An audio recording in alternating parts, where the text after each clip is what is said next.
राधे राधे दोस्तों। आज रसपान करेंगे आप अगले अध्याय का। तो श्री हरि कहते हैं कि हे देवी, आप सब द्वारा सम्मानित 5वें अध्याय का महात्म संक्षेप में मैं बतलाता हूँ। ध्यान पूर्वक सुनो। मध्य प्रदेश में पुरुकुत्स नामक एक नगर है। वहाँ एक पिंगल नामक एक ब्राह्मण रहा करता था। वह वेद पाठी ब्राह्मणों के विख्यात वंश में जो सर्वथा निष्कलंक उत्पन्न हुआ था, किंतु अपने कुल के लिए उचित वेद शास्त्रों के स्वाध्याय को छोड़कर ढोल आदि बजाते हुए उसने नाच गाने में मन लगा लिया। गीत नृत्यों बाजा बजाने में खूब मेहनत करके उसने प्रसिद्धि प्राप्त कर ली और उसी से उसका राजभवन में प्रवेश हो गया। अब तो राजा के साथ रहने लगा और पराई स्त्रियों को बुला बुला कर उनका उपभोग करने लगा। स्त्रियों के सिवा कहीं और उसका मन ही नहीं लगता था। धीरे धीरे अभिमान बढ़ जाने पर अच्छुकल होकर वह एकांत में राजा से दूसरों के दोष बतलाने लगा। पिंगल की एक पत्नी थी जिसका नाम था करुणा और वह नीच कुल से उत्पन्न हुई थी। वह कामी पुरुषों के साथ विहार करने की इच्छा से सदा उन्हीं की खोज में घूमा करती थी। अपने पति को उसने मार्ग का कांटा समझा कर एक दिन आधी रात में घर के भीतर ही उसका सिर काट कर उसको मार डाला और उसकी लाश को जमीन में गाड़ दिया। इस प्रकार प्राणों से विलुप्त होने पर वह यमलोक में जा पहुंचा और भीषण नरक को भोग कर निरंजन वन में गिद्ध बना। अरुणा भी भगंदर रोग से अपने सुंदर शरीर को त्याग कर घोर नरक में भोगने के बाद उसी वन में सुखी हो गई, अर्थात तोती बन गई। एक दिन वह दाना चुगने से इधर उधर फुदक रही थी कि इतने में उस गिद्ध ने पूर्व जन्म के बैर का स्मरण करके उसे अपने तीखे नखों से फाड़ दिया। सुखी घायल होकर पानी भरे हुए मनुष्य की खोपड़ी में जा गिरी। गिद्ध भी उसकी ओर झपटा। इतने में ही जाल फैलाने वाले बहेलिये ने उसे बाणों का निशाना बना दिया। उसकी पूर्व जन्म की पत्नी सुखी खोपड़ी में डूबकर अपने प्राण त्याग चुकी थी। फिर उस दिन क्रूर पक्षी भी गिरकर डूब गया। तब यमराज के दूत यमराज के लोक में ले गए। वो दोनों अपने पूर्व जन्म के पापों कर्मों को याद करके बहुत डर रहे थे। उसके बाद यमराज जब अपने उनके कर्मों पर नजर डाली तब उन्हें पता चला कि मृत्यु के समय अचानक खोपड़ी के जल में स्नान करने से इन दोनों का ही पाप नष्ट हो चुका है। तब उन्होंने उन दोनों को मनोवांछित लोक में जाने की आज्ञा दी। यह सुनकर अपने पापों की याद करते हुए दोनों बड़े आश्चर्य में पड़े। फिर धर्मराज के पास जाकर उनके चरणों में प्रणाम कर पूछने लगे कि हे भगवान, हम दोनों ने फिर धर्मराज के पास जाकर पूछने लगे कि भगवान, हम दोनों ने तो पूर्व जन्म में बहुत घृणित पाप इकट्ठा किए थे, फिर हमें मनोवांछित लोक में भेजने का क्या कारण है, बताइए। यमराज ने कहा, सुनो, गंगा के किनारे व्रत नामक एक उत्तम ज्ञानी रहा करते थे। वे एकांत में रहित, ममता रहित, शांत, विरक्त और किसी से भी द्वेष न रखने वाले थे। हर दिन 5वें अध्याय का जाप करना उनका सदा का नियम था। 5वें अध्याय को सुन लेने पर महापापी पुरुष भी सनातन ब्राह्मण का ज्ञान प्राप्त कर लेता है। उसी पुण्य के प्रभाव से शुद्ध चित्त होकर अपने शरीर का परित्याग किया था। गीता के पाठ से उनका शरीर निर्मल हो गया था। जो आत्मज्ञान प्राप्त कर चुके थे उन्हें महात्मा की खोपड़ी का जल पाकर तुम दोनों पवित्र हो गए हो। इसलिए अब तुम मनोवांछित लोकों को जाओ। क्योंकि गीता के 5वें अध्याय के महत्व में तुम दोनों सिद्ध हो गए हो।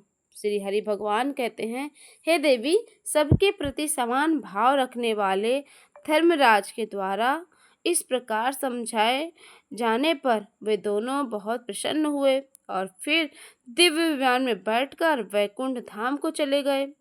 अब सुनिए बजरंग बली की एक और रोचक कहानी। तो एक बार सुदर्शन चक्र को स्वयं की शक्ति पर बड़ा अभिमान हो गया था। वह भगवान श्री कृष्ण ने उनके अभिमान को चूर करने के लिए, अभिमान को तोड़ने के लिए ही हनुमान की सहायता ली थी। सुदर्शन चक्र का दरअसल यह अभिमान हो गया था कि उसने इंद्र का व्रज को स्थिर कर दिया है। वह लोक अंधकार को दूर कर सकता है। भगवान श्री कृष्ण उसकी ही सहायता लेते हैं। भगवान सदा ही अपने भक्तों का कल्याण करते हैं, इसलिए उन्होंने हनुमान भक्त को याद किया। तुरंत ही हनुमान जी द्वारिका आ गए। वे जान गए कि भगवान ने क्यों बुलाया है। भगवान श्री कृष्ण और राम दोनों एक ही थे।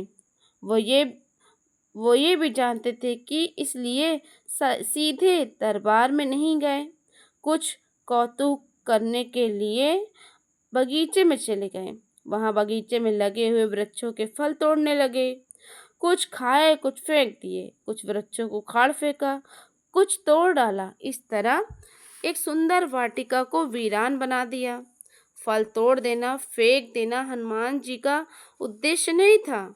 वो तो श्री कृष्ण भगवान की संकेत से ही वे जब कौतुक कर रहे थे, ये बात भगवान श्री कृष्ण तक पहुंचाई कि किसी वानर ने राजमहल की वाटिका को उखाड़ दिया है। भगवान श्री कृष्ण ने सेनाध्यक्ष को बुलाया और कहा कि आप सेना के साथ जाइए और उस वानर को पकड़ कर लाइए। भगवान श्री कृष्ण मन ही मन मुस्कुरा रहे थे। उधर सेना अध्यक्ष सेना रहित पहुंचे। उन्होंने हनुमान जी को ललकार कर कहा, भाग क्यों जाड़ रहे हो? फल क्यों तोड़ रहे हो? चलो, तुम्हें श्री कृष्ण बुला रहे हैं। हनुमान जी ने सेना अध्यक्ष से कहा, मैं किसी कृष्ण को नहीं जानता, मैं तो श्री राम का सेवक हूँ। जाओ कह दो मैं नहीं आऊँगा। हनुमान जी की बात सुनकर सेना अध्यक्ष को क्रोधित होकर बोले, तुम नहीं चलोगे तो मैं तुम्हें पकड़ कर ले चलूँगा। हनुमान जी ने सेना अध्यक्ष को पूंछ में दबोच कर दूर राजमहल की तरफ फेंक दिया।